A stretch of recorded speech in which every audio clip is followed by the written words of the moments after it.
दोन निवडणुका पोटनिवडणुका महाराष्ट्रात आहे आणि बारामती या ठिकाणची निवडणूक ही असल्यामुळे सर्वांचं लक्ष त्याच्याकडे लागलं आहे.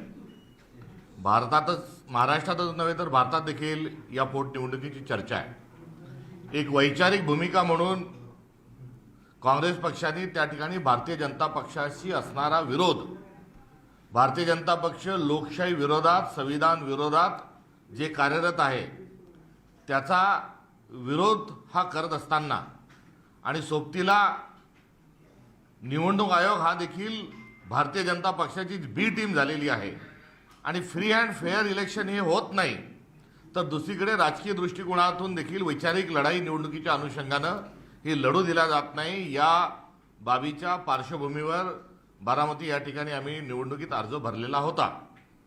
केवळ बारामतीतच नव्हे तर भारतातला भाजपच्या विरोधातील सर्वात मोठा राजकीय विरोधी पक्ष या नात्याने बारामती आणि राऊरी या दोन्ही ठिकाणी जर आमचे मित्रपक्ष निवडणूक लढत नसतील तर आम्ही ती निवडणूक लढवणार आहोत, लढवण्यास तयार आहोत. अशा प्रकारची भूमिका ही 15 मार्च रोजी आम्ही घेतली आणि याच भूमिकेच्या अनुषंगाने आम्ही आमचा अर्ज दाखल केलेला आहे.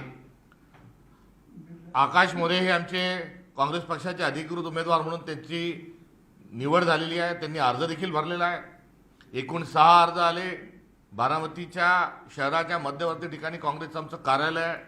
आमचे कार्यकर्ते या क्षणालाही त्या ठिकाणी तिथे बसलेले आहेत आणि बारामतीत या ठिकाणी देखील काँग्रेस हा आपला कार्यकर्ता आणि विचार टिकून ठेवण्याच्या अनुषंगानं कार्यरत असताना या निवडणुकीमध्ये 6 तारखेला आम्ही अर्ज भरला. 7ला त्याची छाननी झाली आणि काल 8 पासून या निवडणुकीच्या संदर्भात आमच्या उमेदवारांनी डोर टू डोर आणि सगळी प्रचार यंत्रणा ही कार्यान्वित करण्याच्या अनुषंगानं आढावा आणि डोर टू डोर व्हिजिट सुरू केलेला असतानाच एकंदरीत अजित पवार हे महाराष्ट्राचे एक मोठे नेते होतेच आणि त्यांचं अपघाती निधन हे महाराष्ट्राच्या मनाला आणि सर्वांच्या मनाला चटका लावून देणारा आहे आणि त्यांच्या मृत्यू पश्चात होणारी निवडणूक असल्या कारणाने या संदर्भामध्ये काँग्रेस पक्षाने या सर्व भावनिक भूमिकेला साथ देत असताना सोबतीला अजित पवार आणि काँग्रेस यांचं जे अलायन्स होतं, दीर्घकाळ काँग्रेससोबत सत्तेत होते, विरोधी पक्षातही होते, किंबहुना अजितदादा हे पहिल्या त्यांच्या काही निवडणुका हे काँग्रेस पक्षाच्या पंजाब चिन्हावरच लढले. या सर्व गोष्टींची आठवण करून देत असताना, नातं सांगत असताना, त्याची सौगात देत असताना या निवडणुकीमध्ये काँग्रेसने उभे राहू नये अशा प्रकारची विनंती आणि अशा प्रकारचा एक आग्रह हा आम्हाला प्रामुख्यानं हा राष्ट्रवादी अजित पवार पक्षाच्या वतीने करण्यात आला. ज्या उपमुख्यमंत्री आहेत सुनेत्राताई पवार यांनी या संदर्भामध्ये 5 तारखेला जरूर फोन केला होता, मात्र तेव्हा पक्षाचा निर्णय हा झालेला होता. त्यानंतर काल देखील त्यांनी एक विनंती करणारा आणि यामध्ये काँग्रेस पक्षाने अजितदादांशी असणारं त्यांचं जे नातं आहे आणि त्यांच्या नेत्यांशी असणारे संबंध जे आहे त्या पक्षाशी असणाऱ्या नात्याच्या अनुषंगानं विड्रॉल घ्या अशा प्रकारची कालही देखील त्यांनी ती भावना आणि विनंती व्यक्त केली होती. आज देखील त्यांनी पुन्हा एकदा संपर्क साधत असताना त्याच प्रकारची भावना ही व्यक्त केली. त्यासोबतच अजित पवार राष्ट्रवादी पक्षाचे विविध जे नेते आहेत यांनी प्रत्यक्ष भेटीला वेळ मागितला. काही त्यांचं एक शिष्टमंडळ भेटीला देखील आलं. त्यामध्ये त्यांचे ज्येष्ठ नेते महाराष्ट्राचे माजी उपमुख्यमंत्री छगनरावजी भुजबळ साहेब यांनी देखील फोन करून फार कळकळीने त्यांनी बोलत असताना या निवडणुकीपुरतं थांबलं पाहिजे ही विनंती छगन भुजबळ साहेबांनी केली. त्यासोबतच त्यांच्या पक्षाचे जे दुसरे एक नेते आहेत ते प्रत्यक्ष आले नाही, मात्र श्री धनंजय मुंडे यांनी देखील तशा प्रकारे फोन करून विनंती केली आणि मकरंदाबा पाटील हे मदत व पुनर्वसन विभागाचे जे मंत्री आहेत तेही या सगळं भूमिकेला आणि या भूमिकेला मदत म्हणून ते त्यांच्या निवडक काही आमदारांच्या सोबत थेट काँग्रेसच्या कार्यालयामध्ये त्यांनी येण्याच्याकरता वेळ मागितली आणि इथे येऊन त्यांनी देखील हीच विनंती काँग्रेस पक्षाकडे आमच्याकडे केली. या सोबतच आमचे जे विविध नेते आहेत महाराष्ट्रातले, या सर्व विविध नेत्यांपर्यंत देखील राष्ट्रवादी काँग्रेसच्या सर्व त्यांच्या नेत्यांनी आमच्या नेत्यांशी देखील संपर्क हा साधला. आणि आज सकाळपासून जेव्हा आमचे मित्रपक्ष असणारे रोहितदादा पवार हे आज सकाळी भल्या पहाटे सकाळीच ते आले आणि सकाळी येऊन त्यांनी आमच्या पक्षासोबत असणारी बांधिलकी पुढे अशा स्वरूपामध्ये नेण्याची भूमिका जी आहे ती अधोरेखित करतानाच या निवडणुकीमध्ये अजितदादांकरता कुठेतरी सहकार्याची भूमिका ही तुमची असू द्यात, ही त्यांनी भावना व्यक्त केली. बारामतीकरांना देखील हे मत आम्ही श्रद्धांजली म्हणून बारामतीकरांना मागत आहोत, अशा प्रकारचा त्यांची भूमिका असल्याचं देखील त्यांनी सांगितलं. आणि सोबतीला जो काँग्रेस पक्षाने अजितदादांच्या अपघाताच्या संदर्भात घेतलेली जी भूमिका आहे त्या भूमिकेचं त्यांनी तंतोतंत समर्थन केलं. आणि काँग्रेसने घेतलेली जी भूमिका आहे ती अत्यंत योग्य आहे. नवे तर कर्नाटक सरकारने त्या ठिकाणच्या काँग्रेस नेत्यांनी हा गुन्हा दाखल होण्याकरता केलेल्या मदतीच्या संदर्भात त्यांनी आभार व्यक्त केले. दरम्यानच्या काळात काही उथळ वक्तव्य, हास्यास्पद वक्तव्य, प्रगल्भ अपरिपक्व वक्तव्य जे करण्यात आले त्या अनुषंगानं परिवाराशी त्यांचा त्या असणाऱ्या नात्याच्या अनुषंगानं त्यांनी त्या संदर्भात दिलगिरी देखील व्यक्त केली. आणि इतप्पर काँग्रेस पक्षाचा तो अधिकार आहे, आपण निवडणूक लढत असाल तर कुठल्याही प्रकारचा आमचा विरोध आणि हरकत असू शकत नाही. मात्र एक भावनिक साथ त्या ठिकाणी बारामतीत घालण्याचा प्रयत्न हा रोहितदादा पवार यांनी देखील केला. सुप्रियाताई यांनी आज पहिल्यांदा या संदर्भामध्ये देखील त्यांच्या भावना ज्या आहेत त्या व्यक्त केल्या. शरद पवार साहेब यांनी देखील काँग्रेस पक्षाला कशा प्रकारे त्यांची सूचना आहे, कशा प्रकारची विनंती आहे आणि त्यांचं देखील पक्षश्रेष्ठीशी त्या संदर्भामध्ये आणि माध्यमांच्या माध्यमातून आणि थेट सुप्रियाताईंच्या माध्यमातून तशा प्रकारची त्यांची देखील भावना, अपेक्षा ही देखील आमच्याजवळ व्यक्त झाली. आणि या सर्व गोष्टींसोबत महाराष्ट्र प्रदेश काँग्रेस कमिटीच्या सर्व नेतृत्वाशी एकंदरीत चर्चा झाल्यानंतर एका निर्णयापर्यंत आम्ही आज आतापर्यंत पोहोचलेलो आहे. बारामतीची पोटनिवडणुकीत काँग्रेसनी लढायलाच पाहिजे आणि लढवल्याच जायला हवी, ही काँग्रेस पक्षाची भूमिका या क्षणापर्यंत आम्ही ठाम आहोत. काँग्रेस पक्षाने बारामतीला वैचारिक लढाईच्या भूमिकेतून घेतलेला पाऊल हे अत्यंत योग्य आहे. यामध्ये कुठेही थांबता कामा नये, ही असणारी काँग्रेस पक्षाची भूमिका आहे. मात्र या भूमिकेला कुठेतरी सामंजस्याची, संस्कृतीची असणारी एक जी किनार आहे, या अनुषंगानं एक संस्कृती म्हणून, एक सभ्यता म्हणून एक संवाद मोठ्या प्रमाणावर घातला गेला. या अनुषंगानं साथ देण्याचा देखील कुठेतरी भावना ही आमच्या सर्वांची आहे. आम्ही कुठलाही गिव्ह अँड टेकचा किंवा अटीशर्तीचा विषय असूच शकत नाही, कारण ठाम स्वरूपात आम्ही भारतीय जनता पक्षाच्या सोबत आहोत.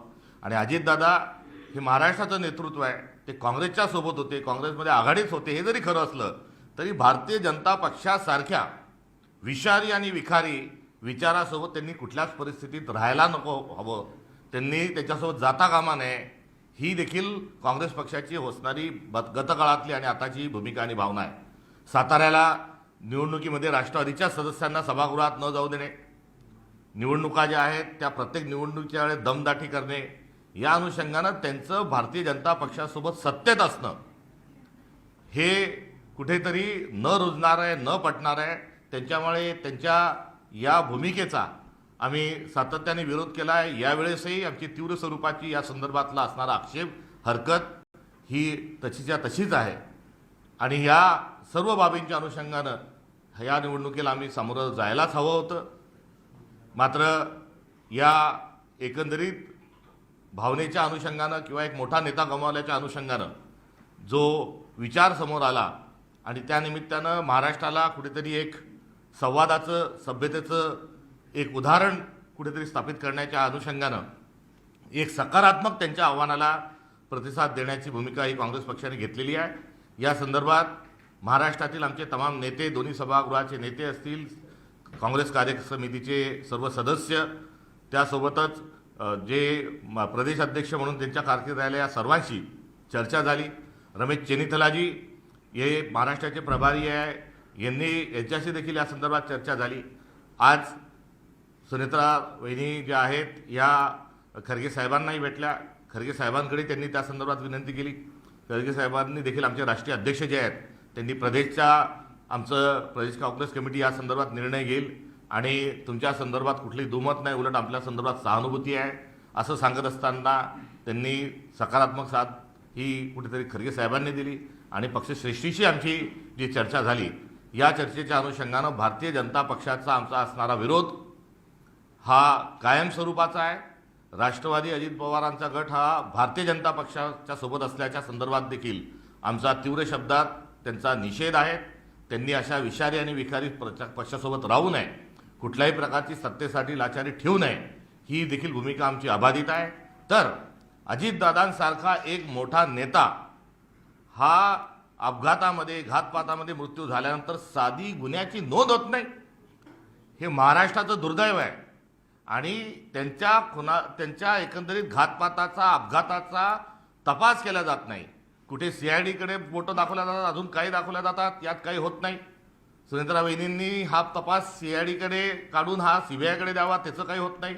त्यांच्या CBIच्या चौकशीच्या सोबत सुप्रीम कोर्टाने त्यावर देखरेखीमध्ये तपास व्हावा ही काँग्रेसची असणारी भूमिका तिथे मान्य होत नाही. आणि उलटपक्षी मुख्यमंत्री जे आहेत हे यासारख्या सकारात्मक सूचना केल्यानंतर आणि आवश्यक त्यांच्या कर्तव्याच्या दृष्टिकोनातून आवश्यक असणाऱ्या अटी काँग्रेस पक्षाकडून ठेवल्यानंतरही जर गुन्हे दाखल करत नाही तर हे यामध्ये सरकार जरूर काहीतरी लपवाछपवी करते अशा प्रकारचा संशय हा दाटलेला आहे. आणि हा संशय देखील अबाधित हा अशाच पद्धतीने आम्ही ठेवत असताना कुठेतरी या निवडणुकीमध्ये या सर्व मुद्द्यांशी आम्ही ठाम राहतोय.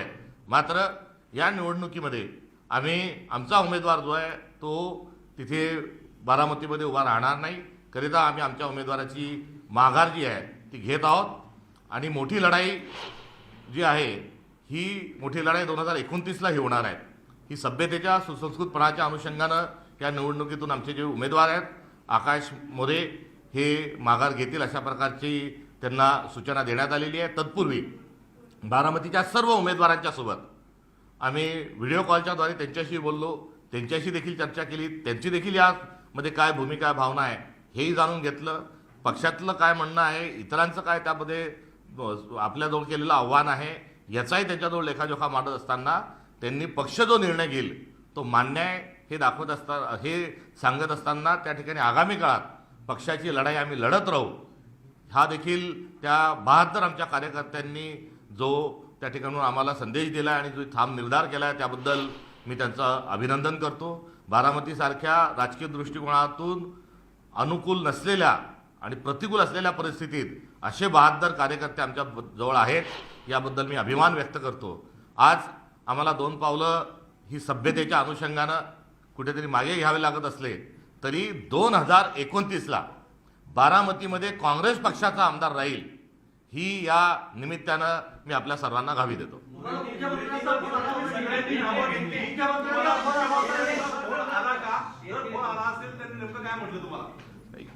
आमच्या निर्णयाच्या संदर्भात ज्या ज्या घटकांचा ज्या ज्या गोष्टींचा आम्ही नोंद घेतली, ज्या गोष्टी आम्ही पटलावर घेतला आणि ज्या गोष्टींच्या अनुषंगानं प्रक्रिया केली त्या प्रक्रियेमध्ये मुख्यमंत्र्यांच्या झालेल्या संभाषणाचा आलेल्या फोनचा संदर्भ हा कुठेही नव्हता. त्यामुळे एकंदरीत या निर्णयापर्यंत जात असताना त्यांचा फोन येण्याचा आणि निर्णय होण्याचा काही संबंध नाही. भारतीय जनता पक्षाच्या सर्व घटकांशी आणि सर्वांशी आमचा असणारा टोकाचा जो विरोध आहे तो विरोध आम्ही कायम स्वरूपामध्ये हा ठेवू. मात्र सभ्यता आणि सुसंस्कृतपणा आणि महात्मा गांधींनी आम्हाला संवाद या अनुषंगानं जे सांगितलेला जो मंत्र आहे त्यानुसार आज त्यांचा फोन हा आला होता आणि त्यांच्या फोनवर बोलत असताना त्यांनी या निवडणुकीमध्ये आपण एक नेता गमावला आहे आणि त्या अनुषंगानं ही निवडणुकीमध्ये बिनविरोध व्हावी किंबहुना काँग्रेस पक्षाने ही निवडणूक कुठेतरी लढू नये अशा प्रकारची विनंती त्यांनी केली. आणि सोबतीला महाराष्ट्र संस्कृती नावाचा एक शब्द त्यांनी जो वापरला तो देखील शब्द या ठिकाणी कुठेतरी खरोखर जर संस्कृती असेल आणि विकृतीला मूठमाती द्यायची असेल तर त्या अनुषंगानं एक फक्त त्याला कुठेतरी साथ दी आहे ती तेवढ्या वाक्यापुरतीच देणं या ठिकाणी उचित आहे. त्यांचा फोन आला होता, मात्र त्यांच्या फोनचा येण्याचा आणि निर्णयाचा कुठेही दुरान्वय संबंध नाही. त्यांनी फोन तशा प्रकारचा विनंतीचा केला होता.